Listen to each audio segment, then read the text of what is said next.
BFM Business et CB News présentent Hebdocom, Rebecca Blanc-Lelouch.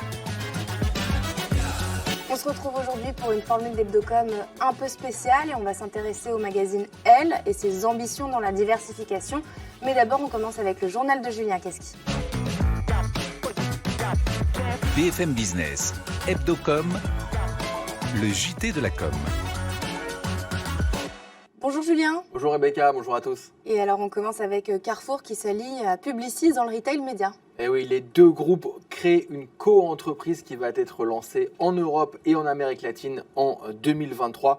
Le retail média, vous savez Rebecca, c'est les publicités que vous voyez sur les sites de e-commerce. Publicis, dans ce partenariat, fournira sa technologie via sa filiale Epsilon et puis Carrefour mettra à disposition l'ensemble des données qu'elle collecte auprès de ses clients. L'objectif, c'est concurrencer le géant américain Amazon, comme l'explique le PDG de Carrefour, Alexandre Bompard, invité cette semaine de Good Morning Business.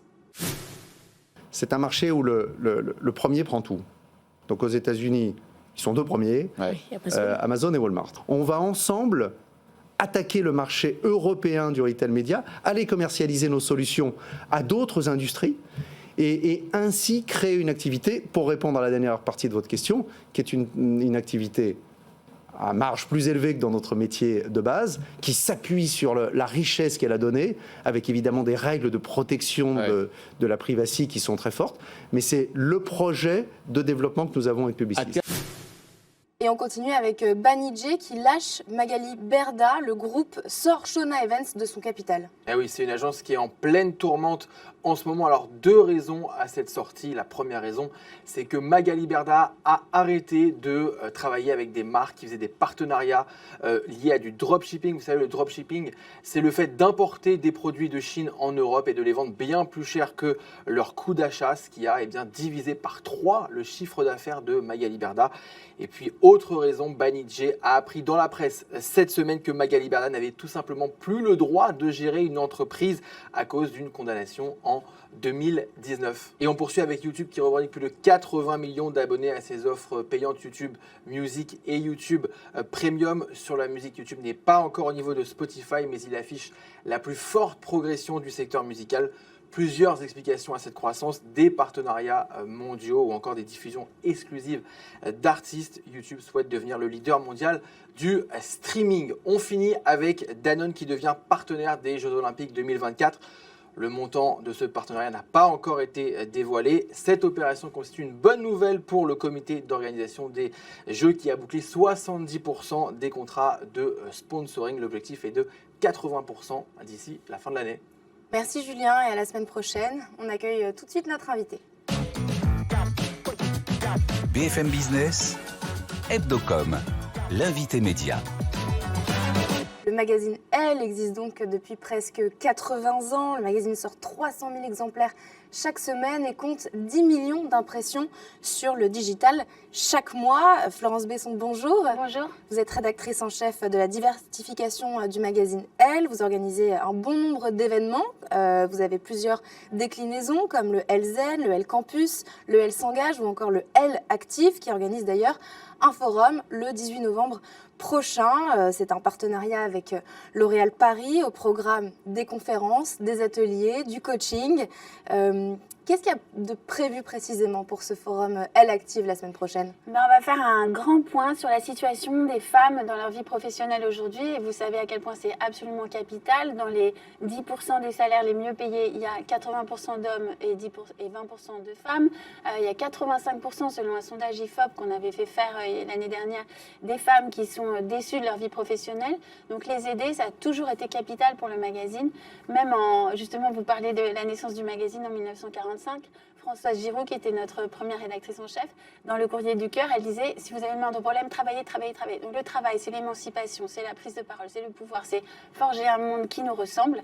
Et c'est pour ça que c'est tellement capital. Donc on va parler de la grande démission. Vous savez à quel point il y a aux États-Unis comme en France, il y a beaucoup de gens qui s'interrogent sur leur envie de continuer leur travail tel qu'il est, sur l'ambition. Qu'est-ce que c'est l'ambition aujourd'hui ? Donc des tas de conférences toute la journée. On recevra Anne-Elisabeth Lemoine, Cindy Bruna, c'est le magazine Elle, donc on reçoit aussi Christina Cordula pour parler du pouvoir du vêtement, et Cindy Bruna.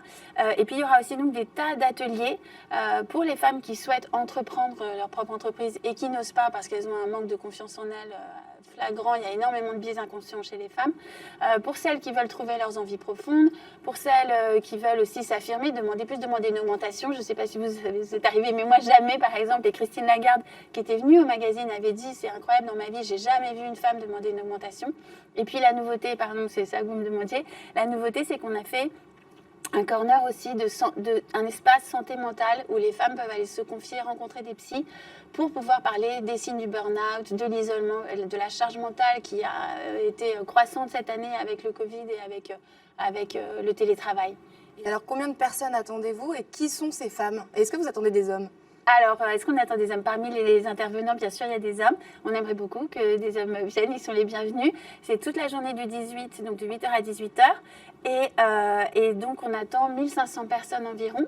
On peut s'inscrire sur active.l.fr. Et c'est des femmes qui sont nos lectrices. Vous l'avez dit, on a 300 000 lectrices pour le print chaque semaine. Et elles ont entre 25 et 65 ans. C'est vraiment un journal intergénérationnel.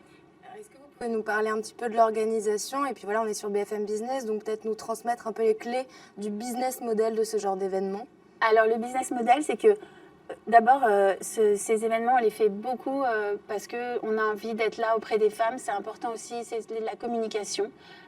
Donc on investit aussi beaucoup nous-mêmes dans ces événements pour être au plus près des femmes. Et que c'est important, bien sûr, là on est à la télévision et c'est important aussi d'être, voilà, on fait beaucoup de choses en digital, le Elzen, des choses comme ça. Mais c'est important aussi d'être dans le physique, dans la vérité, dans la rencontre. Ça crée beaucoup d'émotions. Et on a toujours des partenaires financiers. Là, vous l'avez cité, il y a L'Oréal Paris qui est notre partenaire principal, mais on a aussi Franprix, Audencia. BFM Business et BFM Business. Oui, merci beaucoup d'ailleurs de l'aide. Et est-ce que vous êtes rentable à chaque fois? On n'est pas rentable sur tous les événements. Il y en a qu'on fait parce qu'on dit on a envie d'être présent là-dessus, mais on est rentable bien sûr à l'année. Et c'est pour ça qu'on se développe parce que voilà, ça marche bien à l'année. À quelle fréquence vous organisez des événements comme celui-ci? Est-ce que vous avez envie d'en développer plus? Alors oui, on se développe. Donc on a des événements phares qui sont donc le L Active là, qui va fêter sa 11e année, pardon, et le L Green que j'ai monté, qui va être fêté sa 3e année là au mois de juin. Et on a aussi le L Campus, vous l'avez cité, pour les étudiantes, le prix des artisanes avec le groupe LVMH pour aider les femmes à se lancer dans l'artisanat, et puis des tas d'événements digitaux qu'on développe, le L Zen. Là, ce mois-ci, c'est fait par Anna Fonterre sur justement comment écouter sa fatigue, sortir des injonctions et plutôt accepter ses émotions. Et puis, on a aussi, voilà, les L s'engagent parce que les gens ont envie de s'engager, ils ont envie d'être utiles. Et donc ça, c'est des modules que nous développons de plus en plus, parfois avec des partenaires et parfois simplement parce qu'il y a des causes qui nous paraissent très importantes. Et quand vous développez justement ces modules avec des partenaires, comment on monte un partenariat pour ce genre d'événement? Est-ce que vous faites un appel d'offres? Est-ce que c'est du démarchage? Ah, alors, non, c'est drôle, pardon, parce que je me rends compte que je ne suis pas du tout très business. Non, c'est juste qu'on s'est dit, ben, ça, c'est très important. Et puis après, on part de bouche à oreille, parce qu'on rencontre aussi énormément de gens. On apprend qu'il y a une entreprise que ça intéresse particulièrement.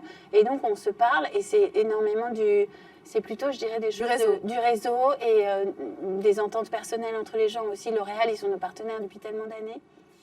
Elle Magazine appartient au groupe CMI qui appartient à Daniel Kretinsky. Quel est le rapport, je profite de vous avoir pour vous demander, quel est le rapport que vous avez avec le groupe? Est-ce qu'il a beaucoup de consignes ou est-ce que vous êtes assez libre? Avec Daniel Kretinsky? Ouais. Alors non, il n'y a pas beaucoup de consignes me concernant en tout cas. Et non, ça se passe très bien, on est vraiment très libre. Ce qui est bien, c'est qu'en fait, il a racheté et monté aussi pas mal de magazines. Et du coup, on est en train de créer pas mal de cohésion. Là, il vient d'acquérir Uzbek Erika, qui est très pro-environnement, etc.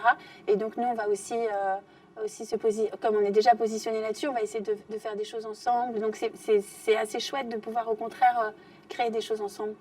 Un mot sur le digital, on en parlait tout à l'heure. Quelles sont vos ambitions? Quelles sont les ambitions de la marque Elle sur le digital et notamment sur les réseaux sociaux? Alors, on se développe énormément. Là, on a embauché énormément de journalistes, notamment sur le L.fr, ce qui fait qu'on est un quotidien sur le L.fr, un hebdomadaire sur le print et en plus un mensuel parce qu'on fait beaucoup de hors-série. Et pour ce qui est des réseaux sociaux, on se développe énormément sur Instagram. Évidemment qu'il faut aussi qu'on investisse beaucoup TikTok, mais là, on le fait un peu moins. Mais voilà, on est beaucoup sur Instagram, sur Twitter. Et voilà, et notre but, c'est évidemment, là, on est déjà à 11 millions. Vous aviez le chiffre que j'avais moi l'année dernière de 10, mais on est déjà passé à 1 million de plus par mois de visiteurs. Donc, ça va vraiment croissant. Et aujourd'hui, vous êtes rémunéré grâce aux réseaux sociaux en tant que média social finalement ou pas encore? Et alors, vous n'avez pas la réponse? Je n'ai pas la réponse, j'en suis désolée, mais non, je n'ai pas la réponse. Pardon, moi, je m'occupe vraiment beaucoup de tout ce qui est autour de la RSE. Et ça, mais j'imagine que oui, parce qu'on se développe beaucoup dessus. Voilà. Est-ce que vous avez une idée de ce que pourra être Elle dans 10 ans? Elle dans 10 ans, moi, ça fait déjà pas mal d'années que j'y suis. Et je suis très fière de voir qu'il accompagne toujours des nouveaux combats. Et la MeToo, évidemment que le L a toujours été féministe, mais c'est encore une nouvelle vague, encore des nouvelles choses dont il faut prendre conscience. Et donc je pense que ça, voilà, le L dans 10 ans sera, je pense, toujours sur ces différents médias. Je ne pense pas du tout que toujours le papier va s'arrêter. Ah. Voilà, je ne pense pas que ce soit comme un CD. Et la lecture, c'est pas la même chose. C'est pas une nouveauté qui s'éteint. C'est important. Et puis c'est important parce que quand vous ouvrez un journal comme le dernier qui est sorti aujourd'hui avec Michelle Obama, vous avez des surprises. Vous voyez, vous ouvrez, vous avez des choses auxquelles vous vous intéressez pas forcément, et vous dites ah. Et ça, c'est important pour la démocratie d'avoir de la curiosité, d'avoir des sujets auxquels vous vous intéressez pas, qui vous parlent. Alors que sur les réseaux sociaux, les algorithmes font que vous allez toujours être dans le même tunnel un peu d'information. Merci beaucoup Florence Besson. Merci à vous, merci de m'avoir reçu, merci. Avec plaisir. Merci à tous de nous avoir suivis. On poursuit avec les meilleurs moments d'Hebdocom. Très bon week-end sur BFM Business. Hebdocom sur BFM Business.